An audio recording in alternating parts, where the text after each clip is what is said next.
Hello and welcome back everyone. जैसे कि ये हमारी जीके की सीरीज चल रही है जिसमें हम एसएससी जीडी के लिए जीके के मोस्ट इंपॉर्टेंट क्वेश्चंस कर रहे हैं, प्लस पीवाई क्यूज भी हैं इसमें बहुत सारे जो आपके एसएससी जीडी एग्जाम में आपको हेल्प करने वाले हैं। एक क्लास ऑलरेडी हो चुकी है, आज हमारी क्लास सेकेंड है। सो कंटिन्यू करते हुए सबसे पहले कि which Indian leader is known as frontier Gandhi. कौन से इंडियन लीडर को फ्रंटियर गांधी के नाम से जाना जाता है? मींस ये उनका निकनेम है, तो उनका रियल नेम कौन सा है? क्या उनका नाम लियाकत अली खान है जिनको फ्रंटियर गांधी कहा जाता है? खान अब्दुल गफ्फार खान जी को कहा जाता है, या फिर शौकत अली जी को कहा गया है, या फिर मौलाना अबुल कलाम आजाद जी को हम लोग फ्रंटियर गांधी के नाम से जानते हैं? तो फ्रंटियर गांधी के नाम से जानते हैं हम खान अब्दुल गफ्फार खान जी को। खान अब्दुल गफ्फार खान जी को कहा जाता है फ्रंटियर गांधी बिकॉज इन्होंने एक मूवमेंट चलाया था। उस मूवमेंट का नाम था खुदाई खिदमतगार। खुदाई खिदमतगार मीन्स रेड शर्ट। और ये कब चलाया था इन्होंने मूवमेंट? 1929 में। और ये जो मूवमेंट चलाया था उन्होंने, ये हमारे जो नॉर्थ वेस्ट के जो फ्रंटियर प्रोविंसेस थे, कि जैसे मान लो ये इंडिया है एंड ये जो हमारे वेस्टर्न प्रोविंसेस का फ्रंट था, ठीक है, यानी जो एरिया हमारा पाकिस्तान और पंजाब, पाकिस्तान, अफगानिस्तान वाला एरिया था, यहाँ पे इन्होंने ये मूवमेंट चलाया था। एंड हमारे जो फ्रंटियर प्रोविंसेस थे वहां पे ये मूवमेंट चलाया था, इसलिए इनको नाम दिया गया फ्रंटियर गांधी। और कब किया था इन्होंने? ये 1929 में ये मूवमेंट स्टार्ट किया था। नेक्स्ट देखो, select the incorrect statement from the following about the mitosis. कि इनमें से कौन सी स्टेटमेंट है जो माइटोसिस के प्रोसेस के लिए सही नहीं है? देखो, माइटोसिस प्रोसेस सही एक जिसमें क्या होगा कि आपके जो सेल है, जो मदर सेल है, वो डिवाइड करता है और वो टूटता है टू आइडेंटिकल डॉटर सेल्स में। अब इसमें दो प्रोसेस है। सबसे पहले देखो, एक है माइटोसिस। माइटोसिस जिसमें क्या है, दो आइडेंटिकल आइडेंटिकल डाइप्लॉइड सेल बनते हैं। और मेयोसिस में क्या है, चार नॉन आइडेंटिकल डाइप्लॉइड सेल्स बनते हैं। देखो, अब माइटोसिस में क्या है, लेट्स सपोज अगर ये एक मदर सेल है तो वो फर्दर दो डॉटर सेल में टूटेगा, ठीक है। एंड प्लस इनमें जो क्रोमोसोम रहेंगे वो मदर सेल जितने ही रहेंगे, मींस सेम क्रोमोसोम रहेंगे, इनमें सेम रहेंगे दोनों में, ठीक है। तो ये दो बने और इनकी वजह से क्या कहा जाता है इनको? डाइप्लॉइड। डाइप्लॉइड मतलब दो। अब ये रहता है हमारा माइटोसिस। एक प्रोसेस होता है मेयोसिस। मेयोसिस में क्या होता है कि ये एक पेरेंट सेल है, मदर सेल है, वो जब टूटेगा तो वो दो डॉटर सेल में टूटेगा। फर्दर ये जो डॉटर सेल्स हैं ये अगेन दो दो डॉटर सेल में ब्रेक करेंगे एंड फाइनली क्या बनेंगे? ये हैप्लॉइड बनेंगे। एंड ये जो हैप्लॉइड्स बनेंगे ये नॉन आइडेंटिकल होंगी। यानी जो माइटोसिस में क्या होगा, दोनों आइडेंटिकल बनेंगे, एक जैसे बनेंगे। इसमें क्या होगा, जो चार बनेंगे वो नॉन आइडेंटिकल होंगे और उनको बोला गया हैप्लॉइड बोला गया, ठीक है। और इनमें जो क्रोमोसोम होंगे वो हाफ होंगे मदर सेल की। मदर सेल के हाफ क्रोमोसोम होंगे, उसमें क्या है, सेम क्रोमोसोम है जो उनके मदर सेल में है वो सेम है। इसमें क्या होंगे, हाफ क्रोमोसोम रहेंगे। ये है दोनों प्रोसेस जिसमें हमारा सेल डिवाइड होता है। तो सबसे पहले क्या बोल रहा है कि each cell called mother cell divide to form two identical daughter cell. अभी देख हमने कि माइटोसिस में दो आइडेंटिकल डॉटर सेल में टूटता है एक मदर सेल, ठीक है। It help in growth and repair of tissues in organism. Obviously जब कोई सेल टूट रहा है, कोई सेल ग्रोथ कर रहा है, डिवाइड कर रहा है, तो वो आपकी रिपेयरमेंट में, वो आपकी ग्रोथ में हेल्प करता है, करेक्ट है। नेक्स्ट देखो, the daughter cell have half of the number of chromosome as mother cell. ये बोल रहा है कि जो इस मदर सेल में क्रोमोसोम है, इन डॉटर सेल्स में वो हाफ रहेंगे। नहीं, अभी हमने देखा ना कि माइटोसिस में तो ये सेम रहते हैं, हाफ नहीं होते हैं। और यहाँ पे तो बात माइटोसिस की हो रही है, मियोसिस की तो नहीं हो रही है। तो ये स्टेटमेंट क्या है हमारी? गलत है। मींस यहाँ पे हाफ नहीं आते हैं, सेम होते हैं। तो ये हमारी गलत है। एंड ऑब्वियसली सेल डिवाइड करते हैं फॉर ग्रोथ के लिए। तो यहाँ पर जो हमारा करेक्ट आंसर बनेगा, वैसे तो स्टेटमेंट, क्योंकि इसमें क्या पूछा गया है, इनकरेक्ट स्टेटमेंट पूछेगी है ना हमसे। तो इनकरेक्ट स्टेटमेंट कौन सी है? इनकरेक्ट स्टेटमेंट है देखो कि द डॉटर सेल है half the number of chromosome as mother cell. नहीं, हाफ नहीं होते हैं, सेम क्रोमोसोम होते हैं जितने मदर सेल के पास होते हैं, ठीक है। नेक्स्ट देखो, उसके बाद नेक्स्ट क्वेश्चन है हमारे पास कि which modern archaeological site is associated with the remains of wooden palisade। कि कौन से मॉडर्न आर्कियोलॉजिकल साइट से हमें जो वुडन पैलिसेड है उसके बारे में हमें पता चला। कौन सी आर्कियोलॉजिकल साइट है, कौन से पीरियड की, जो मॉडर्न टाइम पीरियड की है। अब सबसे पहले आपको जानना है कि ये जो वुडन पैलिसेड है इसका मतलब क्या है। देखो अगर मान लो अभी सपोज यहाँ पे एक आपका घर है, ठीक है, ये आपका घर है। उस टाइम पे मान लो ये राजा का कोई पैलेस था, ठीक है। अब इस पैलेस को प्रोटेक्ट करने के लिए यहाँ पे ये राजा का पैलेस है। अब इस पैलेस को प्रोटेक्ट करने के लिए यहाँ पे बड़े बड़े वुडन के क्या लगे होते थे, पैलिसेड लगे होते थे, ठीक है। बाहर की तरफ ऐसे वुडन के पैलिसेड लगे होते थे कि अगर मान लो यहाँ से कोई अटैक करे या अंदर जाने की कोशिश करे तो ये उसको क्या बने, ये उसको क्या काम करेंगे, एज ए बैरियर का काम करेंगे। तो ये वुडन पैलिसेड लगाए जाते थे अंदर की टेरिटरी को सेफ रखने के लिए, ठीक है। तो ये हमें कहां से मिले हैं, ये मौर्यन एम्पायर के हैं। ये हमें मिले हैं बुलंदीबाग से, और बुलंदीबाग कहाँ पे है, पटना बिहार में, जहां से हमें पता चलता है कि कहीं ना कहीं मौर्यन एम्पायर में जो वुडन पैलिसेड है उनका भी यूज किया जाता था एज ए डिफेंसिव मैकेनिज्म के लिए। नेक्स्ट देखो, विच of the following article of the constitution of India provide for the fundamental rights. कि कौन से इनमें से आर्टिकल्स हैं जो हमारे फंडामेंटल राइट्स की बात करते हैं। हम सब जानते हैं कि फंडामेंटल राइट्स की बात करते हैं हमारे आर्टिकल 12 से लेके आर्टिकल 35, टोटल हमारे फंडामेंटल राइट्स की बात करते हैं। अब टोटल कितने फंडामेंटल राइट्स हैं, अभी के लिए करंट में 6 फंडामेंटल राइट्स हैं, ठीक, 6 फंडामेंटल राइट है। एक रिमूव्ड है, तो रिमूव कौन सा है, जो अभी फंडामेंटल राइट रिमूव है वो है राइट टू प्रॉपर्टी। अभी ये क्या है, हमारा एक लीगल राइट है, ठीक है। ये अभी हमारा एक लीगल राइट है, पहले ये फंडामेंटल राइट होता था। और इसको रिमूव कौन से, जो इसको रिमूव किया गया है उसके लिए कौन से आर्टिकल से किया गया है, तो ये किया गया है 42nd अमेंडमेंट एक्ट ऑफ 1978 के थ्रू राइट टू जो प्रॉपर्टी है उस फंडामेंटल राइट को रिमूव किया गया है। सबसे पहले देखो ये सब इरेज कर देते हैं, ठीक है। अभी देखो जो आर्टिकल 32 तक हमने देखा है कि वो बात करता है heart and soul of the constitution. अब आर्टिकल 33, 34 एंड 35 कुछ इंपॉर्टेंस रखते हैं, बिकॉज देखो इसमें क्या है कि 33 बोलता है कि आपके फंडामेंटल राइट्स रिस्ट्रिक्टेड है, लिमिटेड है अगर आप आर्म्ड फोर्सेस में हैं। जैसे अगर आप बीइंग ए नॉर्मल पर्सन हो तो राइट टू स्पीच आपका एक फंडामेंटल राइट है। आप गवर्नमेंट को क्रिटिसाइज कर सकते हो, आप अपने व्यू पॉइंट्स रख सकते हो। बट अगर आप फोर्स में हो, आर्म्ड फोर्सेस में हो, चाहे किसी भी फोर्स में बारे में हो, तो आपके जो फंडामेंटल राइट्स हैं वो रिस्ट्रिक्टेड हैं, आप नहीं बोल सकते।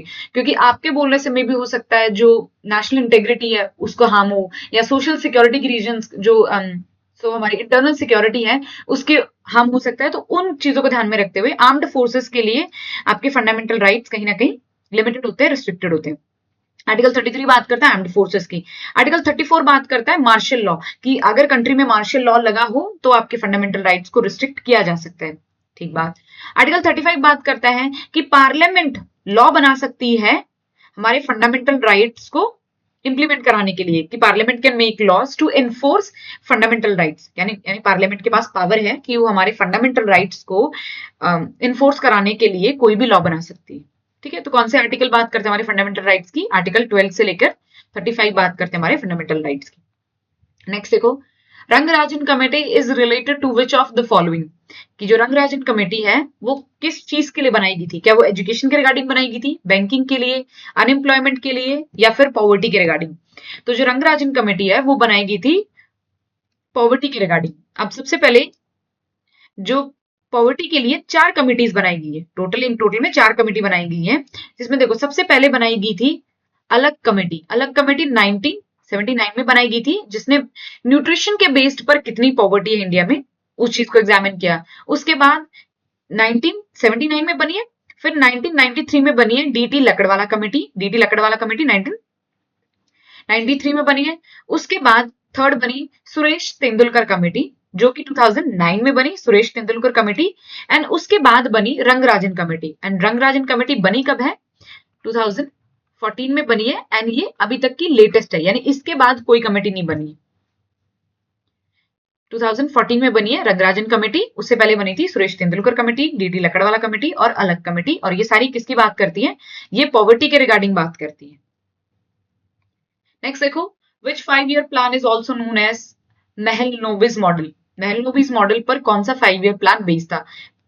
ठीक है, पीसी महलनोबिस को बुलाया जाता है हमारे इंडिया के, इनके इनके जन्म दिवस पर एक डे मनाया जाता, that is national statistics day मनाया जाता। ठीक है, तो पीसी महलनोबिस के मॉडल पर कौन सा 5 ईयर प्लान बेस्ड है? तो पीसी महलनोबिस के जो 5 ईयर प्लान बेस्ड है वो है सेकेंड 5 ईयर प्लान, जिसका टर्म क्या था? 1956 से लेकर 61 तक का टाइम फ्रेम था सेकेंड 5 ईयर प्लान का। ठीक है, जो फर्स्ट 5 ईयर प्लान था उसका टाइम फ्रेम क्या था? 1951 से लेके 56 तक का फर्स्ट रहा था। और ये जो फर्स्ट 5 ईयर प्लान था ये कौन से मॉडल पे बेस्ड था? ये बेस्ड था हैरेड डॉमर मॉडल पे। First was based on Harrod Domar model. First based था देखो हैरेड डॉमर मॉडल पे, और जो सेकंड प्लान था वो बेस्ड था पीसी महलनोबिस मॉडल पे। करेक्ट। नेक्स्ट देखो, the region of earth atmosphere where weather winds occurs known as, कि जैसे ये हमारी अर्थ है सपोज, ठीक है, अर्थ का ये सरफेस है। अब अर्थ के सरफेस पे हमारी लेयर्स बनी हुई है, ठीक है, ऐसे करके लेयर बनी हुई है। तो ये पूछ रहा है कि कौन सी लेयर है जहां पर हमारे वेदर फिनोमिनाज होते हैं। ऐसे लेयर बनी हुई है ऑब्वियसली, जैसे जैसे हम ऊपर जा रहे हैं तो हमारी लेयर्स बनी हुई है ये। तो ये हमारी अर्थ है यहाँ पे, ठीक है। अब ये अर्थ का सरफेस है। अब जैसे जैसे आप सरफेस से ऊपर जाते हो, मतलब आसमान के ऊपर तरह देखते हो, तो आपको सबसे पहले मिलेगी आपकी ट्रोपोस्फेयर। ट्रोपोस्फेयर, फिर आपको मिलेगी स्ट्रेटोस्फेयर। नेक्स्ट लेयर आपको मिलती है स्ट्रेटोस्फेयर, जिसमें आपकी क्या रहती है? Ozone layer. ठीक है, फिर आपको थर्ड मिलती है जो लेयर मिलेगी दैट इज मीजोस्फेयर। मीजोस्फेयर जहां पर आपके मेटेरॉइड्स बर्न होते हैं। फिर आपको मिलती है थर्मोस्फेयर। थर्मोस्फेयर जो आपके ions, thermosphere. And the last आपकी आती है एक्सोस्फेयर। एक्सोस्फेयर के बाहर क्या है कि आपका आउटर स्पेस है, उसके बाद स्पेस की कोई बाउंड्री नहीं है। ठीक है, तो ये लेयर्स है हमारी जो एग्जिस्ट करती हैं। तो सबसे नीचे कौन सा फिनोमिना, सबसे जो देखो हमने बारिश देखते हैं, जो भी हमारे वेदर फिनोमिनाज हो रहे हैं वो जो हमारी सबसे नीचे वाली लेयर है उसी पे होते हैं। तो हमारी कौन सी लेयर में होते हैं? ट्रोपोस्फेयर में हमारे जो वेदर फिनोमिनाज वो होते हैं। उसके बाद जो ट्रोपोस्फेयर है वहां पे वेदर फिनोमिनाज। स्ट्रेटोस्फेयर में हमारी ओजोन लेयर पाई जाती है। मीजोस्फेयर में जो हमारे मेटेरॉइड्स होते हैं, उल्कापिंड, वो बर्न हो जाते हैं। थर्मोस्फेयर जहां पे हमारे आइंस होते हैं, तो ये थोड़ी गर्म रहती है। एंड एक्सोस्फेयर यानी हमारे जो आउटर स्पेस है उसके बाद कोई बाउंड्री नहीं है, तो वो लेयर है। याद रहेगा कि वेदर इवेंट्स हमारे कौन सी लेयर में होते हैं? ट्रोपोस्फेयर में हमारे सारे वेदर फिनोमिना होते हैं। नेक्स्ट देखो, विच of the following state did Indian classical dance Bharatanatyam originate? ये कौन सी स्टेट से भरतनाट्यम जो हमारा क्लासिकल डांस है वो ओरिजिनेट हुआ है? टोटल में हमारे पास कितने हमारे क्लासिकल डांस है? देखो, जो मिनिस्ट्री ऑफ कल्चर है वो मानती है 9 मानती है मिनिस्ट्री ऑफ कल्चर की। टोटल 9 आपके क्लासिकल डांस है, बट जो संगीत नाटक एकेडमी है वो मानती है 8। ठीक है, संगीत नाटक एकेडमी कितने मानती है? तो संगीत नाटक एकेडमी के हिसाब से आपके 8 है, बट जो हमारी मिनिस्ट्री ऑफ कल्चर है, मिनिस्ट्री ऑफ कल्चर वो कितना बोलती है? मिनिस्ट्री ऑफ कल्चर बोलती है 9। तो मिनिस्ट्री ऑफ कल्चर किसको मानती है? छऊ को भी एक हमारा क्लासिकल डांस मानती है 9 को, बट संगीत नाटक एकेडमी नहीं मानती है। तो टोटल कितने हैं? वो अगर स्पेसिफाई करते हैं कि टोटल जो हमारे क्लासिकल डांस है वो कितने हैं, तो 8 हैं। अगर स्पेशली मेंशन करते हैं कि according to ministry of culture कितने हैं, तो 9 है। ठीक है, तो भरतनाट्यम कहां से ओरिजिनेटेड है? भरतनाट्यम ओरिजिनेटेड है फ्रॉम तमिलनाडु से।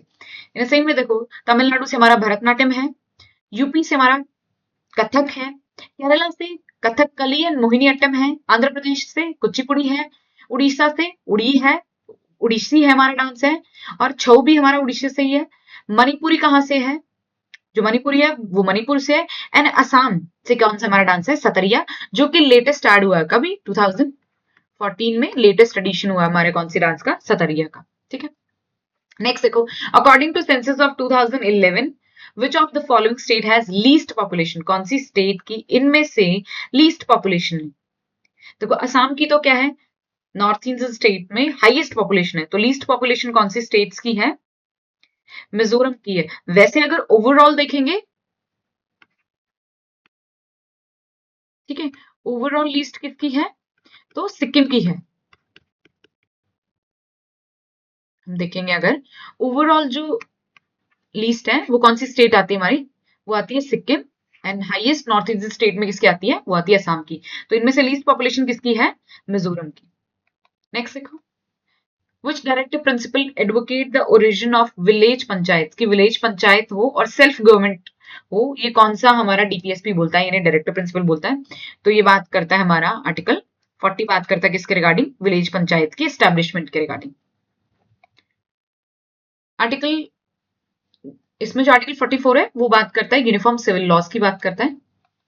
नेक्स्ट देखो, which group was formed in 1919 to support the Khilafat movement and strengthen the Hindu Muslim unity, कि कौन सा इनमें से ग्रुप फॉर्म हुआ था 1919 में, जो खिलाफत मूवमेंट स्टार्ट हुआ था उस टाइम पे, उसको सपोर्ट करने के लिए, और एट द सेम टाइम जो नॉन कॉपरेशन मूवमेंट भी स्टार्ट हुआ था 1919 में। तो कौन सी इनमें से जो कमेटी है वो फॉर्म्ड हुई थी। क्या उस टाइम पे आईएनसी फॉर्म हुआ था, नहीं, आईएनसी तो बहुत पहले फॉर्म हो चुका है ना, 1885 में फॉर्म हो चुका है, और हम कहाँ बात करते हैं, 1919 की बात कर रहे हैं, पॉसिबल ही नहीं है। उसके बाद अगर हम बात करते हैं खिलाफत मूवमेंट की, एग्जैक्टली खिलाफत जो मूवमेंट है उसके लिए क्या बनाई गई थी, खिलाफत कमेटी बनाई गई थी, और इसको हेड कौन कर रहे थे, गांधी, महात्मा गांधी जी इसको क्या कर रहे थे, हेड कर रहे थे। ठीक है, अब ऑल इंडिया मुस्लिम लीग, नहीं, वो भी कब बन चुकी है, 1906 में बन चुकी है। तो इसको किस, मतलब उस टाइम पे कौन सी कमेटी बनी, दैट इज खिलाफत कमेटी बनी। ठीक है, नेक्स्ट देखो, who is the chief information commissioner of India in 2026, chief information commissioner कौन है 2026 में, तो ये है राजकुमार गोयल जी। राजकुमार गोयल जी अभी चीफ इंफॉर्मेशन कमिश्नर हैं। इनको अपॉइंट किया गया है बाय प्रेसिडेंट, और इनका जो सर्विस का टेन्योर होता है वो होता है 3 ईयर या फिर 65 ईयर्स, यानी या तो इनको 3 साल का टर्म पूरा हो जाए या 65 ईयर्स की एज कंप्लीट हो जाए। तो ये होता है चीफ इंफॉर्मेशन कमिश्नर के बारे में उनका टेन्योर है। और इनके रिगार्डिंग जो एक्ट है वो है राइट टू इंफॉर्मेशन एक्ट 2005, बात करता है चीफ इंफॉर्मेशन कमिश्नर अभी कौन है, राजकुमार गोयल जी। नेक्स्ट देखो, NALSA was constituted under which act, जो हमारा नालसा है, national legal services aid act है, वो कौन से एक्ट के थ्रू बनाया गया, तो वो बनाया गया legal services authority act of 1978। तो ये जो हमारा लीगल सर्विसेज अथॉरिटी एक्ट है, इसके थ्रू किसको स्टैब्लिश किया गया है, नालसा को। और जो ये लीगल सर्विसेज है ये हमारा क्या है, एक डीपीएसपी है, जो कौन से आर्टिकल में मेंशन है, आर्टिकल 39A के क्लॉज में बोला गया है कि free and legal aid to the poor, कि जो पुअर और जो हमारा मार्जिनलाइज सेक्शन है सोसाइटी का, उनको फ्री एंड लीगल एड मिले, उसके लिए नालसा को कॉन्स्टिट्यूट किया गया according to legal services authority act of 1978। Next देखो, according to the census of India 2011, which of the following northeastern state has the highest population, कि नॉर्थ ईस्टर्न स्टेट में highest population कौन सी state की है। देखो, सबसे पहले हमें पता है कि हाईएस्ट जो पॉपुलेशन है वो तो यूपी की है, हाईएस्ट पॉपुलेशन यूपी की है, एंड प्लस इनकी जो हाईएस्ट लोकसभा में सीट है, क्योंकि इनके ज्यादा पॉपुलेशन है तो ज्यादा रिप्रेजेंटेशन है इन लोकसभा में। अगेन देखा, अभी हमने देखा था कि सिक्किम की लोएस्ट पॉपुलेशन है, नॉर्थ ईस्ट में भी लोएस्ट है, प्लस इंडिया में भी लोएस्ट है, और प्लस इनकी लोएस्ट लोकसभा सीट है जो कि सिर्फ एक रिप्रेजेंट करती है। तो नॉर्थ ईस्टर्न स्टेट में सबसे हाईएस्ट पॉपुलेशन कौन सी स्टेट की है, दैट इज असम।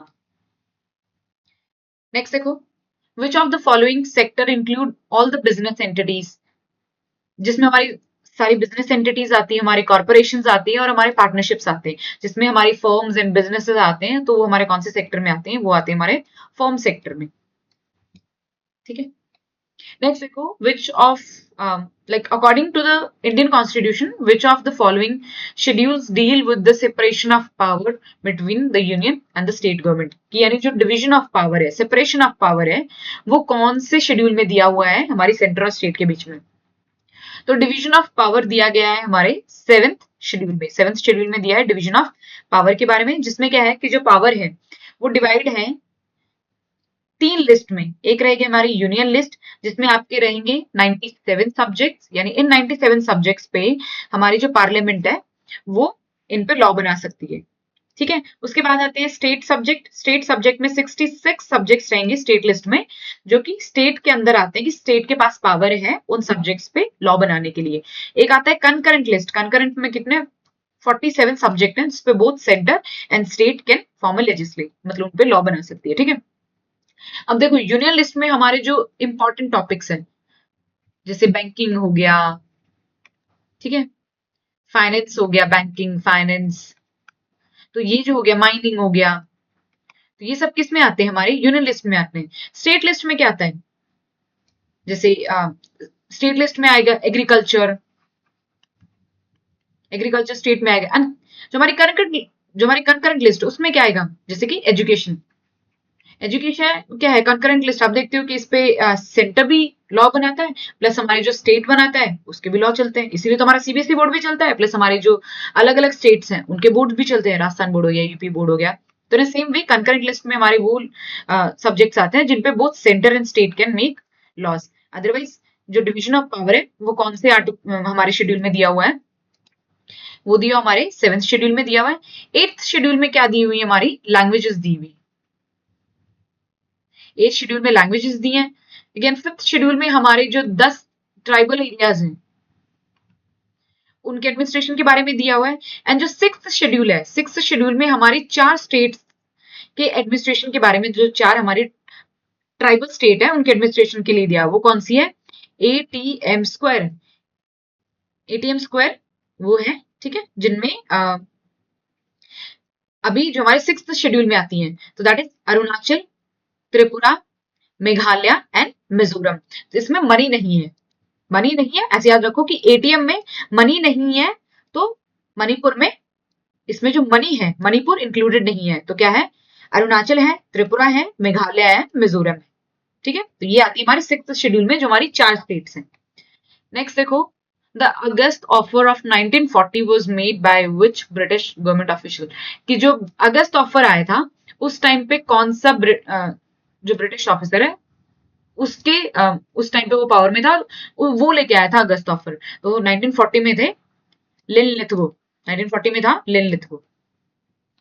नेक्स्ट देखो, विच of the following is a festival that celebrate Marathi new year, कि कौन सा इनमें से फेस्टिवल है जो मराठी न्यू ईयर को सेलिब्रेट करते हैं, क्या उसमें मकर संक्रांति है, उगाड़ी है, पोंगल है या गुड़ी पड़वा।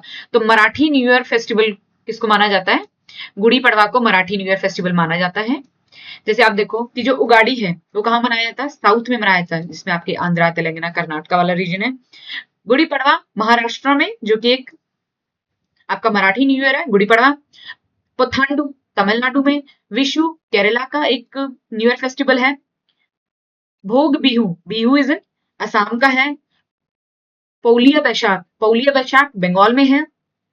अभी था जुड़शीतल, जुड़शीतल अभी मनाया गया है, तो ये इंपॉर्टेंट है। जुड़शीतल कौन सी स्टेट का फेस्टिवल है, न्यू ईयर फेस्टिवल है, दैट इज बिहार। तो जुड़शीतल बिहार का, एंड ऑब्वियसली बैसाखी कहाँ का है, पंजाब का है।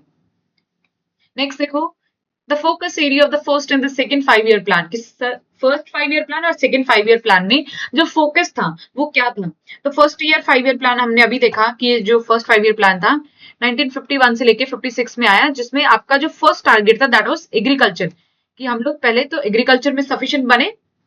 एंड जो सेकंड था उसमें क्या था कि ठीक है अभी एग्रीकल्चर में तो हम सफिशिएंट बन गए 1956 से 61 में, तो हम ध्यान देंगे हमारी इंडस्ट्रीज पे। तो ये दोनों थे, first was on agriculture, second was on industries. तो आपका आंसर रहेगा एग्रीकल्चर एंड इंडस्ट्रियल सेक्टर पे थे first and second 5 year plans. ये देखा हमने, एग्रीकल्चर पे, सेकंड इंडस्ट्रीज पे था। थर्ड था हमारा कि हमें सेल्फ सफिशिएंट बनना है इन फूड ग्रेन्स में और हमारी बैलेंस्ड ग्रोथ हो, क्योंकि हमें पता है कि थर्ड 5 ईयर प्लान में जो हमारे मेजर सेटबैक्स रहे वो क्या रहे कि 1962 में हमारा इंडो चाइना वॉर हुआ, 1965 में पाकिस्तान के साथ वॉर हुआ, 1964 में जवाहरलाल नेहरू जी की डेथ होना। तो ये काफी मेजर सेटबैक्स रहे, जिसके बाद हमने जो फोर्थ हमारा मोटिव रखा वो रखा कि ग्रोथ तो हमें करनी है बट स्टेबिलिटी के साथ करनी है, कि ग्रोथ तो करनी है बट विद स्टेबिलिटी। तो आफ्टर थर्ड 5 ईयर प्लान जब इतने मेजर सेटबैक्स लगे तो फोर्थ में हमने ऐड किया कि हमें स्टेबल ग्रोथ चाहिए, अभी कोई प्रॉब्लम नहीं चाहिए, अभी स्टेबिलिटी के साथ काम करना है फोर्थ 5 ईयर प्लान में। एंड जो फिफ्थ हमारा 5 ईयर प्लान था that was removal of poverty, यानी जिसमें था गरीबी हटाओ। तो fifth 5 year plan again important है, जिसमें आपका गरीबी हटाओ and the removal of poverty, इसका एक मेन फोकस रखा गया था फिफ्थ 5 ईयर प्लान का। नेक्स्ट देखो, अगर आप अपनी सीट वेकेंट करते हो, रिजाइन करते हो, और या रिमूवल ऑफ ऑफिस होता है किसका, स्पीकर का या डिप्टी स्पीकर का। अगर आप अपनी सीट को वेकेंट करते हो, रिजाइन करते हो अपने ऑफिस से, या आप रिमूव भी होते हो, तो किसकी बात कर रहे हैं, स्पीकर एंड डिप्टी स्पीकर के लिए। तो कौन सा आर्टिकल एड्रेस करता है कॉन्स्टिट्यूशन में? अगर आपके रिमूवल के लिए और रेजिग्नेशन के लिए या वेकेंट, आप किसकी वेकेंट के लिए आर्टिकल डील करता है, किसके लिए, स्पीकर एंड लोकसभा के लिए, कौन सा, आर्टिकल 94। नेक्स्ट देखो, the CAG of India is mention under which of the following article of the constitution. CAG जो है, जो हमारे controller and auditor general of India, ठीक है, इनको बोला जाता है guardian of the public purse. ये देखते हैं कि जो पब्लिक पर्स है, जो पब्लिक पैसा है, वो कहाँ कहाँ लग रहा है, कहाँ उसका यूज हो रहा है, तो उसके ऑडिट देखते हैं एक तरीके से, ठीक है। तो कंट्रोलर एंड ऑडिटर जनरल, अब इनके लिए एक स्पेशल आर्टिकल मेंशन है हमारे कॉन्स्टिट्यूशन में, तो वो आर्टिकल कौन सा है, दैट इज आर्टिकल 148, जो डील करता है हमारे कंट्रोलर एंड ऑडिटर जनरल के रिगार्डिंग। अब इसमें देखो, अपॉइंट कौन करता है, हमने कभी नहीं सुना होगा कि जो कंट्रोलर एंड ऑडिटर जनरल है उनके इलेक्शन हो रहे हैं, नहीं, ना इनके कोई एग्जाम होते। तो इनको अपॉइंट करते हैं कौन, प्रेसिडेंट ऑफ इंडिया अपॉइंट करते हैं। इनका जो टेन्योर रहता है वो या तो 6 ईयर रहेगा, या until the age of 65 year, कि या तो 6 साल का इनका जो सर्विस पीरियड है वो खत्म हो जाए, या फिर इनकी एज 65 हो जाए। लेट्स सपोज इनको 2 साल ही हुए हैं अभी आए हुए, बट इनकी एज 65 होगी, तो भी इनको अपना पड़ेगा, या फिर इनका अगर टेन्योर पूरा हो गया तो। इसके लिए आर्टिकल है 148 ऑफ द कॉन्स्टिट्यूशन। रिमूव कैसे किया जा सकता है इनको, सेम जजेस ऑफ सुप्रीम कोर्ट के मैनर के हिसाब से इनको रिमूव किया जा सकता है। अब ये जो अपने रिपोर्ट्स देते हैं, हमारे जो कंट्रोलर एंड ऑडिटर जनरल हैं, ये अपने रिपोर्ट्स देते हैं प्रेसिडेंट को, एंड प्रेसिडेंट उनको ले करता है इन पार्लियामेंट में, और अपनी जो रिपोर्ट्स देते हैं ये देते हैं गवर्नर को, जो गवर्नर प्रेजेंट करते हैं स्टेट लेजिस्लेचर में। मींस ये अपनी जो रिपोर्ट देते हैं, ये देते हैं किसको, एक तो देंगे प्रेसिडेंट को, ठीक है, प्रेसिडेंट को, एंड सेकंड देंगे गवर्नर को। तो प्रेसिडेंट कहाँ रखेगा, पार्लियामेंट में, ठीक है, प्रेसिडेंट कहाँ रखेगा, अरे क्या है, पार इसको क्या हो गया भाई, हाँ, प्रेसिडेंट कहाँ रखेगा, पार्लियामेंट में, और गवर्नर कहाँ रखेगा, स्टेट लेजिस्लेटिव असेंबलीज में, ठीक है, स्टेट लेजिस्लेटिव असेंबलीज में रखेगा। तो ये था all about today session. I hope आपको पसंद आया होगा। कोई भी क्वेरी हो एंड कोई भी प्रॉब्लम हो, कोई डाउट हो, आप लिख सकते हैं कमेंट सेक्शन में। Till the time, thank you so much, bye bye everyone.